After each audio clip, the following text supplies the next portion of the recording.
Good day mga pork chop. Meron tayong gagawin dito. SQ. Upgrade tayo. May setup na to dati eh. Kumbaga upgrade natin ngayon. Amplifier. Tapos magdi-DSP din tayo no. Meron tayo dito Mitsubishi Montero 2017 GL Sport. Tara, setapan natin to. Balak mo yan pormahan. Isa lang ang magpapayo ko sa'yo. Dapat mo lang natimbrihan na iisa. Team Forecast ka na. Yan, dalawa kami ni Ril gagawa dyan. Ito, full active natin tong tweeter, mid-range, pati woofer. Lahat to Ril, no? Full active, no? Yan, tirahin natin ngayon yan.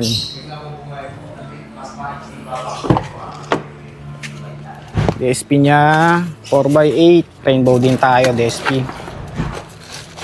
4x8 tayo na rainbow. Magus. Champion Series. So, woofer natin, Crescendo. Digis 300 watts RMS. Ayan. Pakita ko sa inyo yung loob. Kasi kakatapos lang natin maglinya, no?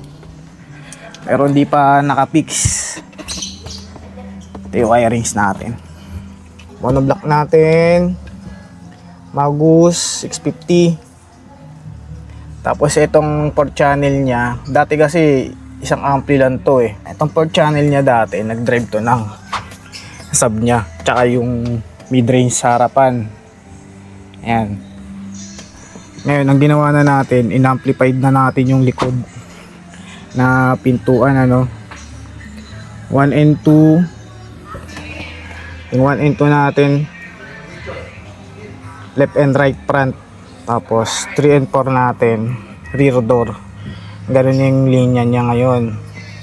Tapos, monoblock,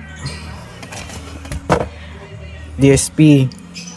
Yung DSP naman natin, yung 1 and 2 rito na ampli, ang pumasok dito, yung 1 and 2 natin, yun yung tweeter. Tapos yung 3 and 4 natin, yung mid-range. Tapos output tayo ng RCA 5 and 6 sa front natin. Sa front, sa harapan ha. Harapan na pintuan, front. 7 and 8 rear door tayo dito. Dito na tayo nag-out ng RCA natin yan. DSP output na to. Tapos fuse block, ground block. Tono na to. Maya ayusin na natin yung mga wirings niyan. Ganyan na muna siya.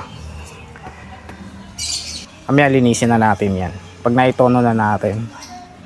Sa settings din tayo kasi sa laptop dito eh.